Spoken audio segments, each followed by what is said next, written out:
सीखेंगे heating effect of electric current. Heating effect of electric current basically होता क्या है कि जब भी किसी वायर में से इलेक्ट्रिक करंट पास होगा, चाहे किसी डिवाइस में से इलेक्ट्रिक करंट पास होता है भाई, उसमें होगा क्या, एक हीट जनरेट होगा, हीट जनरेट होगा, और वो हीट जो जनरेट होता है वो हम इस फार्मूला के थ्रू देते हैं आपको, H=I²RT।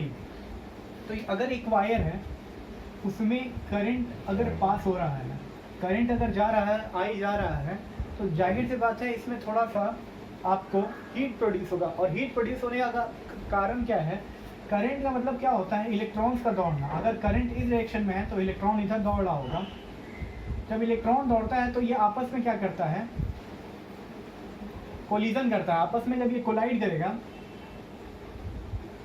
और जब ये आपस में कोलाइड करता है तो क्या होता है, इनके बीच में जो गर्मी प्रोड्यूस होता है, एक तो वो रेजिस्टेंस हो गया R, जिसके कारण से हीट इस वायर के थ्रू बाहर चल जाएगा, जो कि बहुत ख़राब बात है, ख़राब है। अब क्या है, अगर उसमें करंट आ जाता है, कहने का मतलब ये फॉर्मूला बता रहा है कि कैसे हीट जो है डिपेंडेंट है इन सारे चीज़ों के प्रोडक्शन से। H directly proportional to I² है, H डायरेक्टली प्रोपोर्शनल टू हमारा R है, और H डायरेक्टली प्रोपोर्शनल टू हमारा टाइम है, ये टाइम है आपको। तो देखिए ये हीट कोई बढ़िया चीज़ नहीं है, ये हीट क्योंकि हमारा वायर के थ्रू हीट लॉस हो रहा है, ये हमें रोकना है किसी तरीक़ा से। क्योंकि अगर हम आप एक एग्जांपल देखिए, अगर आप एग्जांपल देखें तो आपको एक चीज़ समझ में आएगा कि अगर ये हमारा पावर हाउस है और यहाँ से हम अपने विलेज में एनर्जी देना चाहते हैं, एक बात ध्यान दीजिएगा, एनर्जी देना चाहते हैं, वो एनर्जी का नाम क्या है, इलेक्ट्रिकल एनर्जी है, ठीक है। अब यहाँ इलेक्ट्रिकल एनर्जी क्या होता है, एनर्जी का मतलब क्या होता है, वर्क डन। और हमें पता है वर्क डन इज क्या हो गया यहाँ पे वोल्टेज, क्योंकि पहले भी हम पढ़ चुके हैं, V = W/Q। अगर Q का वैल्यू 1 है तो वोल्ट और वर्क डन बराबर है।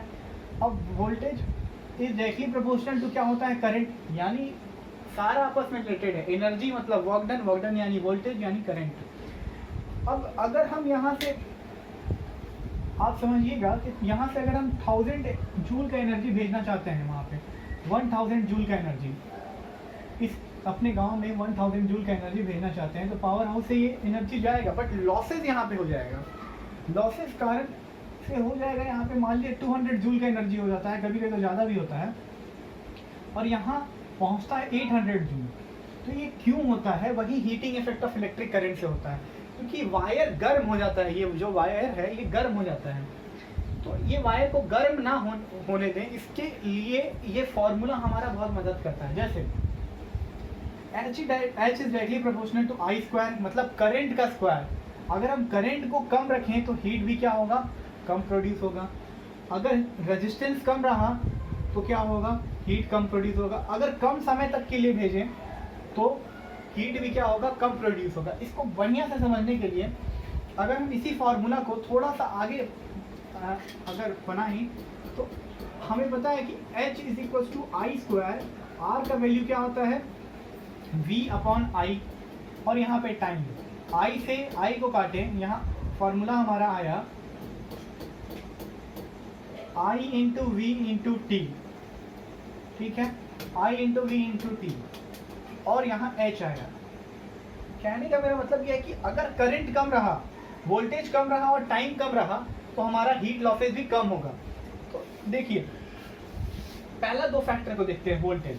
अगर वोल्टेज कम रहा, यहाँ पे अगर हम वोल्टेज कम कर दिए, अगर जाहिर सी बात है यहाँ वोल्टेज कम कर दिए तो हमको ओम्स लॉ से पता है डायरेक्टली प्रोपोर्शनल टू I, यहाँ करंट भी क्या होगा, कम ही जाएगा। तो दो फैक्टर को पता चल गया कि यहाँ अगर वोल्टेज कम कर दिए तो हमारा करंट भी कम हो जाएगा। अब वोल्टेज कैसे कम करते हैं ये देखिएगा। वोल्टेज कम करने का मतलब क्या होता है, ये 1000 जूल जाएगा वहाँ जरूर, वोल्टेज क्या हम यहाँ कम करेंगे कैसे, यहाँ हम एक ट्रांसफार्मर लगा देंगे।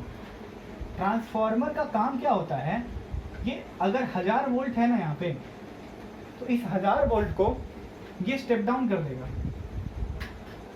यहाँ पे एक ट्रांसफार्मर लगाएंगे, स्टेप डाउन ट्रांसफार्मर, तो इस 1000 वोल्ट को ये कम कर देगा। वोल्टेज हो सकता है यहाँ पे 0.1 वोल्ट कर देगा, ठीक है, और ये 0.1 वोल्टेज कर करके यहाँ पे भेजेगा। और यहाँ हम क्या करेंगे, एक स्टेप अप ट्रांसफार्मर लगा देंगे, स्टेप अप ट्रांसफार्मर।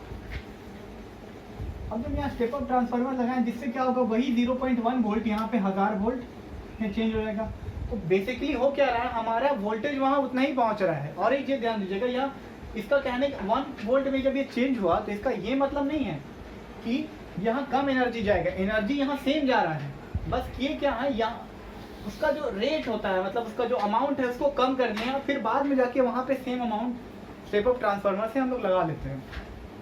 तो ट्रांसफार्मर का 2 काम है, एक तो वोल्टेज को अप डाउन करना, और दूसरा काम जो है हमारा वो काम है, जैसे आप सुने हमारे यहाँ पे ट्रांसफार्मर लगा रहता है, तो वो ट्रांसफार्मर काम है कि वहाँ से करंट डिस्ट्रीब्यूट करना। नाम ही से पता चल रहा है ट्रांसफार्मर एक पावर हाउस से आता है और वहाँ से फिर घरों में जाता है उस ट्रांसफार्मर के चलते।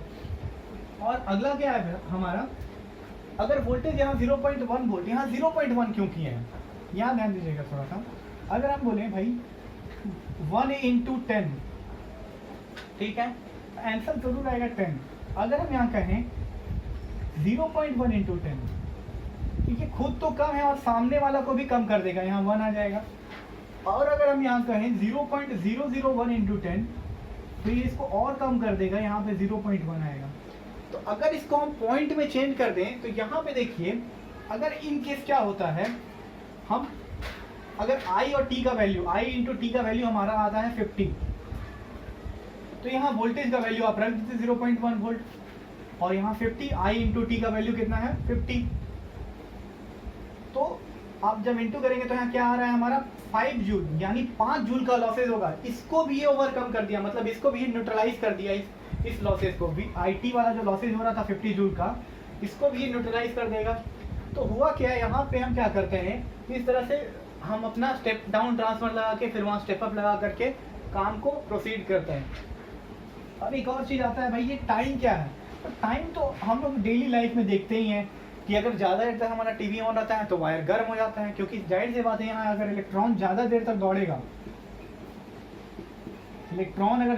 दौड़ेगा, तो क्या होने वाला है, हमारा ज़्यादा दूर तक जाएगा इलेक्ट्रॉन, ज़्यादा, तो आपस में कोलिजन का टाइमिंग भी बढ़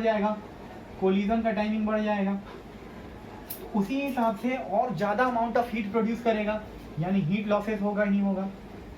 तो मान लीजिए किसी तरीक़ा से हम क्या करते हैं, टाइमिंग कैसे ख़त्म करेंगे। पहला तो हम लोग AC करंट भेजते हैं। AC करंट में आपको यही समझना है कि एक्चुअल में इलेक्ट्रॉन का मूवमेंट होता नहीं है, वो एक ही जगह पे वाइब्रेट करता है, ठीक है। तो वहाँ से और हमारा जो टाइमिंग होता है, फ्लो का रेट होता है, वो थोड़ा सा कम जाता है। और एक और चीज़ है कि ये लंबा दौड़ता है, मान लीजिए लंबा दौड़ता है, एक ही सिंगल वायर रहता है, तो ये क्या होगा, वो यहाँ से वहाँ तक जाने में बहुत ज़्यादा गर्म हो जाएगा। तो हम लोग यहाँ बीच में इलेक्ट्रिक पोल्स को लगा देते हैं। क्या होगा, आप ऐसे समझ सकते हैं कि यहाँ से इलेक्ट्रॉन दौड़ा, यहाँ इलेक्ट्रिक पोल पे आकर के ये रेस्ट किया नहीं, ये इलेक्ट्रॉन यहाँ पे आकर खत्म हो गया, फिर यहाँ से नया इलेक्ट्रॉन स्टार्ट होता है, यहाँ से एक नया इलेक्ट्रॉन स्टार्ट होगा जो यहाँ से यहाँ तक दौड़ेगा, फिर यहाँ से नया इलेक्ट्रॉन स्टार्ट हुआ। तो इससे क्या होगा, इसका कुछ लॉस होगा, इसका कुछ लॉस होगा। तो एज अ होल देखा क्या जाता है कि लॉस जो होता है वो थोड़ा सा कम जाता है, डिक्रीज हो जाता है। जहाँ अगर एक इलेक्ट्रॉन पूरा कवर करता तो लॉसेज जो होगा वो थोड़ा ज़्यादा हो जाता है। आप थोड़ा सोच के देखिए, अगर हम बोलें कि अगर यहाँ से, जैसे कि पटना से अगर दिल्ली जाना है, अगर एक इंसान को बोल दिए कि तुमको पूरा डिस्टेंस कवर करना है, तो होगा क्या, वो इंसान थक जाएगा, उसका पूरा एनर्जी लॉस हो जाएगा। वहाँ तक जाते जाते वो बेहोश भी हो सकता है, बेहोश का पता नहीं, पानी नहीं मिलेगा तो जा भी सकता है।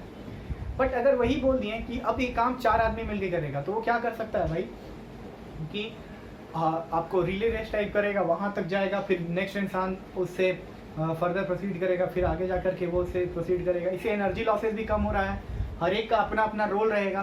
तो इस तरीक़ा से हम लोग क्या करते हैं, पोल्स लगा करके एनर्जी का लॉसेस को बचाते हैं।